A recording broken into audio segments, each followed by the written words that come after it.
ఇప్పుడు మీరు గతంలో దిశ సంఘటన జరిగినప్పుడు సినిమా హీరోలపై పెద్ద ఎత్తున రెచ్చిపోయారు. అది సోషల్ మీడియాలో కొన్ని మిలియన్స్ పోయింది వీడియో.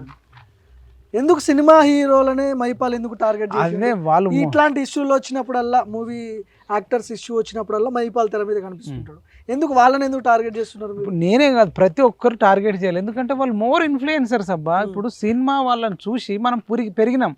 ఒకప్పుడు అనుకునేది చిరంజీవి అంటే నిజంగానే హీరో అనుకున్నాం, బాలకృష్ణ అంటే నిజంగానే హీరో అనుకున్నాం, రామ్ గోపాల్ రావు అని ఉంటుండే, ఇప్పుడు రావు రమేష్ వాళ్ళ నాన్న, ఆయన చూసి నిజంగా నేను విలన్, అసలు చెడ్డోడు కడ్డుగాడు అని మనం ఇట్లా అనుకునేది. అట్లనే అమరీష్ పూర్ అని ఉంటుండే విలన్ చూసి రామిరెడ్డి అని ఉంటుండే ఈ విలన్. ఈ విలన్లను చూసి నేనే నా వ్యక్తిగతంగా చెప్తున్నా కదా, మనకు ఒక ఏజ్ వచ్చి పెద్ద పెరిగేదాకా కూడా వీడు నిజంగా విలనే అనే ఫీలింగ్, ఆ భ్రమలోనే బతికేది. అంటే అంత ఇన్ఫ్లుయెన్స్ ఉంటుంది, అంత ఇంపాక్ట్ ఉంటుంది. వాడు ఒక చెడ్డోని ఊహించుకుంటే సినిమాకున్నంత పవరు, సీరియళ్ళకు ఉన్న పవరు అసలు దేనికి ఉండదు. ఇన్ఫ్లుయెన్సర్లు అంటే అంత ఇన్ఫ్లుయెన్స్ ఉంటుంది అన్నట్టు. సాధారణ వ్యక్తిని కూడా ఇట్లా తీసుకెళ్తారు. కాబట్టి నేను వాళ్ళని ఎక్కువ టార్గెట్ చేస్తున్నా. వాళ్ళకి బాధ్యత ఉండాలి, మనకంటే ఎక్కువ బాధ్యత ఉండాలి. ఎందుకంటే ఆ ప్రేక్షక దేవుళ్ళు అంటారు. ప్రేక్షక దేవుళ్ళు కాదు, ప్రేక్షకులను చంపుతున్నారు వాళ్ళు. దేవుళ్ళని చంపుతారా మరి? దేవుళ్ళకు చిరంజీవి వచ్చి పాలది అడ్వర్టైజ్మెంట్ ఇస్తున్నాడు. నిజంగా చిరంజీవి గారు పాలు అవుతాడు. మెగాస్టార్ కూడా హెరిటేజ్ కి సంబంధించిన ఆ పాల ప్యాకెట్, అది హెరిటేజ్ కాదు, వేరే కంపెనీ. అది హెరిటేజ్ కాదు, వేరే కంపెనీ. Country delight. నిజంగా చిరంజీవి గారు కంట్రీ డిలైట్ పాలు తాగుతాడా? వాళ్ళ ఫ్యామిలీ కంట్రీ డిలైట్ పాలు తాగైనా పెరిగిండా? వాళ్ళు మంచి ఆవు పాలు, మంచిగా బర్రె పాలు వాళ్ళ ఫామ్ హౌస్లలో ఉండేటి తెప్పించుకుంటారు. నిజంగా కంట్రీ డిలైట్ తాగుతాడా? ఇంత అన్యాయమా? అది తెలియకుండా మనం పొట్టు తాగుతాం. ఇప్పుడు కంట్రీ డిలెక్ట్ కూడా అది డేంజర్ అని చెప్పి చాలా మంది మాట్లాడుతున్నారు. విషయాన్ని ఎందుకు పబ్లిక్ లోకి ఎందుకు తీసుకొస్తున్నారు? ఎందుకు? డబ్బుల కోసం అబ్బా. ఫ్రీగా ఎందుకు చేస్తారు? ఫ్రీగా చేస్తారు, ఆల్రెడీ సెటిల్డ్ కదా. అదే మరి నాకు అదే చిత్రం ఏలిండు, ఇంకేం కావాలి ఆయనకి? అదే మరి అది బాధాకరం. ఇట్లా ఎందుకు చేస్తారో కూడా అర్థం కావట్లేదు. అడిగేటోళ్ళు లేడు. ఇప్పుడు మనం విమర్శించేటోళ్ళ సంఖ్య తక్కువ ఉందబ్బా, అభిమానించేటోళ్ళ సంఖ్య ఎక్కువ ఉంది. వాళ్ళు ఏమంటారు? వాళ్ళు తాగేటోడు తాగుతూ నీకేంది నొప్పి అంటారు. అది కూడా కరెక్టే. తాగేటోడు నెత్తికి లేదు బాధ, కత్తికి లేదు, నీకేందుకు? వద్దనలేం కదా తాగేటోడిని. నెత్తికి లేదు నెత్తికి లేదు, కత్తికి లేదు బాధ, నీకెందుకు అనేటోళ్ళ సంఖ్య ఎక్కువ ఉంది. మనలాంటి కొట్లాడేటోళ్ళ సంఖ్య తక్కువ ఉంది. సినిమా నేను ఎందుకలా నాకు బాగా అంటే సినిమాలలోనేమో ఎక్కడికెళ్ళో వచ్చి రక్షిస్తారు. ఒకడు గుర్రం మీద వస్తాడు, ఒకడు కారులో వస్తాడు, ఒకడు సడన్గా ఏదో తాడు పట్టుకొని వస్తాడు అని విలన్ కానీ ఇట్లా కొడతాడు, అట్లా కొడతాడు. మనం నిజంగానే అభిమానిస్తాం. వాళ్ళు మరి డూప్ హీరోలు, సినిమా హీరోలు, రియల్ హీరోలు బయట జీవితంలో హీరోలు కాదని ఎంత చెప్పినా వింటలేరు. వాళ్ళకి బాధ్యత లేదు. ఇప్పుడు రా చిన్న రేప్ జరిగితే 100 మంది సినిమాలో వస్తాడు హీరో, కానీ బయట 100 మంది రేప్ జరిగినా వస్తలేడు. అవును. సో ఈ ఓవరాల్గా ఈ ఎపిసోడ్ మొత్తం మీద అంటే ఇప్పుడు బెట్టింగ్ యాప్స్ చర్చ 2 తెలుగు రాష్ట్రాలు కూడా మోగిపోతుంది.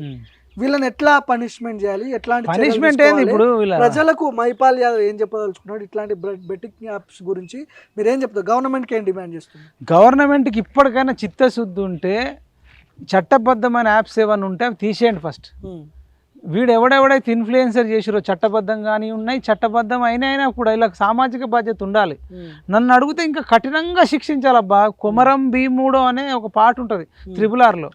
రామ్ చరణ్ NTR ఇట్లా కొడతాడు, కొరడతో కొడితే ఆ ఇనుపై ఉంటాయి ముళ్ళులు ఉంటాయి. ఆ ముళ్ళులు ఇట్లా దిగితే రక్తం ఏరులై పారుతుంది, చర్మం దిగి ఇట్లా రక్తం పడుతుంది. అట్లా విజయ్ దేవరకొండను కానీ, ప్రకాష్ రాజును కానీ, తర్వాత మంచు లక్ష్మిని కానీ, శివజ్యోతి కానీ ఎవరైనా ఉంటే, వీళ్ళు ఒకవేళ ఉంటే కనుక అది శ్రీముఖిని కానీ, ఇంకా నీతి అగర్వాల్ కానీ, ప్రణీత కానీ, దారాన దగ్గుపాటు కానీ వాళ్ళను స్పెషల్గా పెట్టి రామ్ చరణ్ ప్లేసులను పెట్టి కొట్టించిన రక్తం వారి ఏరులై పారాల. హుస్సేన్ సాగర్ రక్తంతో నిండిపోవాలి, ఆ మూసినది అట్లా కొట్టాలి. అట్లాంటి చట్టాలు తీసుకొచ్చి కొట్టితేనే అదంతా రాష్ట్రం అంతా 2 రాష్ట్రాలలో టెలికాస్ట్ చేస్తే ఇంకా మళ్ళీ ఎవడన్నా ఇన్ఫ్లుయెన్స్ చేస్తాడు. ఇక అబ్బా పనిష్మెంట్ బాగుంది అనుకుంటారు. లేకుండా టైంపాస్ చేసి ఆ ఫోన్ ట్యాపింగ్ లెక్కనో ఇంకో ట్యాపింగ్ లెక్కనో నాకు హైడ్రా లాగానో నాకు ఏదో డ్రామానే అనిపిస్తుంది. వీళ్ళు నేను సీరియస్గా తీసుకుంటారని నేను అనుకోవట్లేదు. గతంలో కూడా డ్రగ్స్ విషయంలో కూడా అడావిడి చేసి అందరిని అరెస్ట్ చేసిర్రు అబ్బా, అందరిని ఇన్వెస్టిగేషన్ చేసిర్రు. చార్మి వచ్చింది, రవితేజ వచ్చిండు, రవితేజ తమ్ముళ్ళు వచ్చిర్రు. వీళ్ళంతా వచ్చిర్రు. వాడు ఎవడన్నా ఇప్పుడు ఒక్కడన్నా అరెస్ట్ అయ్యారా? అవును. సేమ్ డ్రగ్స్ కేసు ఎట్లా అయిందో ఇది బెట్టింగ్ కేసు కూడా వీళ్ళంతా కాంప్రమైజ్ అవుతారు. ఎందుకంటే నిజాయితీ గల రాజకీయ నాయకులు లేరు. నిజాయితీ గల రాజకీయ నాయకులు లేనప్పుడు పోలీసు వాళ్ళు కూడా ఏం చేయలేరు. నువ్వు వదిలే అంటే వదిలేస్తారు. ఇప్పుడు అల్లు అర్జున్కి ఏమైనా కేసు పడ్డదా? రేవతి చనిపోయినా కానీ అంత వైలెన్స్ చేస్తే ఏది అరెస్ట్ కాలే మరి? ఒక్కరోజు అది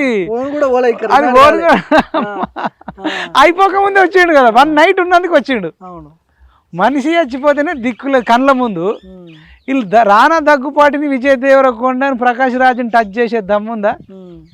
వాళ్ళు 100 మందిని చంపిన వీళ్ళు ఏం చేయరబ్బా, ఎందుకంటే అది ఇండైరెక్ట్ చంపుడు కదా.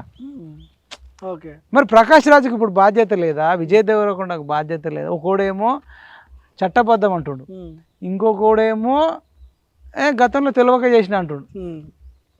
ఏందన్నట్టు ఈ డ్రామాలు? పాపం పిట్టలు రాలిపోయినట్టు రాలిపోతారు. అమాయకపు యువత, వ్యవసాయ కూలీ పని చేసుకునేటోళ్ళు, ఆటో డ్రైవర్ల కొడుకులు, వాళ్ళు వీళ్ళు. ఒక బెట్టింగే కాదు భార్గవ్, డ్రగ్స్ గంజాయి కూడా విచ్చలవిడుగుంది. మరి డ్రగ్స్ గంజాయి దాయి కూడా చచ్చిపోతారు. మరి అది కంట్రోల్ చేయాల్సిన బాధ్యత ప్రభుత్వానికి లేదా? కాబట్టి ప్రభుత్వాలు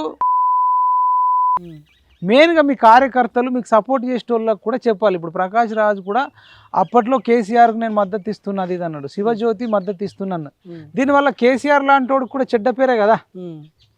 ఇప్పుడు చెప్పుకోవాలి కదా, ఏం ప్రకాష్ రాజు అదేం శివజ్యోతి తప్పు కదా. అంటే ఏ పార్టీకి, మా విజయ్ దేవరకొండ కూడా బీఆర్ఎస్కే మద్దతు ఇచ్చినోడు. అంటే వీళ్ళు ఇప్పుడు ఏమవుతుంది, కాంగ్రెస్ సోషల్ మీడియాలో నేను చూస్తున్నా, శివజ్యోతి పెట్టి ఆన్లైన్ యాప్ని ప్రమోట్ చేసినది పెట్టి మళ్ళీ గులాబీల జెండాలు అమ్మ అని కేసీఆర్కు వాడని చూపిస్తారు. అంటే వీళ్ళ బ్యాడ్ క్యారెక్టర్ కూడా ఇది పలానా రాజకీయ పార్టీకి ఇన్ఫ్లుయెన్స్ అవుతుందా కదా. మరి వీళ్ళు చెప్పాలి. ఇప్పుడు బయట కేసీఆర్ లాంటి బయటకు వచ్చి అసలు నాకు చిత్రం అనిపిస్తుంది, అబ్బా ఇంత ఇష్యూ జరుగుతుంది, ప్రధాన ప్రతిపక్ష నాయకుడు మాట్లాడాల్సిన అవసరం ఉందండి. రేపు మళ్ళీ నేను నెక్స్ట్ సీఎం అయితే మన ప్రభుత్వం వస్తుందని చెప్పుకున్న వ్యక్తి కనీసం ఒక ప్రెస్ మీట్ పెట్టాలనొద్దా? ప్రభుత్వం మీద ఒత్తిడి తీసుకురావాలనొద్దా? గతంలోనే ఈ 10 ఏళ్లలోనే చేసిరు, అప్పుడు నువ్వు చేయలేకపోయినావు. ఒక్కొన్ని అరెస్ట్ చేయలే, హర్ష సాయిని అరెస్ట్ చేయలే, ఇమ్రాన్ ఖాన్ అరెస్ట్ చేయలే, ప్రకాష్ రాజును, విజయ్ దేవరకొండ, విష్ణుప్రియ, శివజ్యోతి ఎవరిని అరెస్ట్ అయిపోయింది పారే. ఇప్పుడు కన్నా కనీసం అదేదో నేను అప్పట్లో నా దృష్టికి రాలేదనో ఏదో అనో చెప్పి ఇప్పుడు మనం అన్ని రాజకీయ పార్టీల మూకుమ్మడిగా ఒక అఖిలపక్షం ఏర్పాటు చేసుకుందాం అని కేసీఆర్ చెప్పాలి, ఇటు కిషన్ రెడ్డి చెప్పాలి, ఇటు విశారద అని ఒక పార్టీ ఉంది, అయినా బీఎస్పీ పార్టీ ఉంది. వీళ్ళు ఇప్పుడు బీసీల కోసమే కొట్లాడుతున్నటువంటి అనుకుని చెప్పుకుంటున్న మల్లన్న. సో మొత్తానికి పొలిటికల్ లీడర్లంతా కూడా ఒక క్యాబినెట్ ఎమర్జెన్సీ అఖిలపక్షం ఏర్పాటు చేసుకోవాలి. పనికి మాలిన దానికి అఖిలపక్షం ఏర్పాటు చేసుకుంటారు. ఇది మోస్ట్ ఇంపార్టెంట్. అంటే మేము రైతుల కోసం బతుకుతున్నామంటారు. ఈ చచ్చిపోయే వాళ్ళంతా రైతు బిడ్డలు గారా? అంతా ఊర్లలోకి వెళ్ళి వచ్చి అక్కడ ఇక్కడ ఏం చేస్తారంటే ఇలా డబ్బులు ఎక్కడికెళ్ళి వస్తాయని అడుగు ఆడేటోళ్ళకు. బ్యాంక్ అకౌంట్లు తీస్తాం కదా, వీళ్ళే ఫోన్ చేసి బ్యాంక్ వాళ్ళు మీకు లోన్ ఇస్తాం తీసుకోండి, లేదంటే మీకు క్రెడిట్ కార్డు ఇస్తాం తీసుకోండి, లేదంటే ఆన్లైన్ యాప్స్ల ద్వారా కూడా మీ డీటెయిల్స్, పర్సనల్ డీటెయిల్స్ ఇవ్వండి, మీకు 5 లక్షలు ఇస్తాం, 10 లక్షలు ఇస్తాం, నెలలో కట్టండి, 2 నెలల్లో కట్టండి అంటే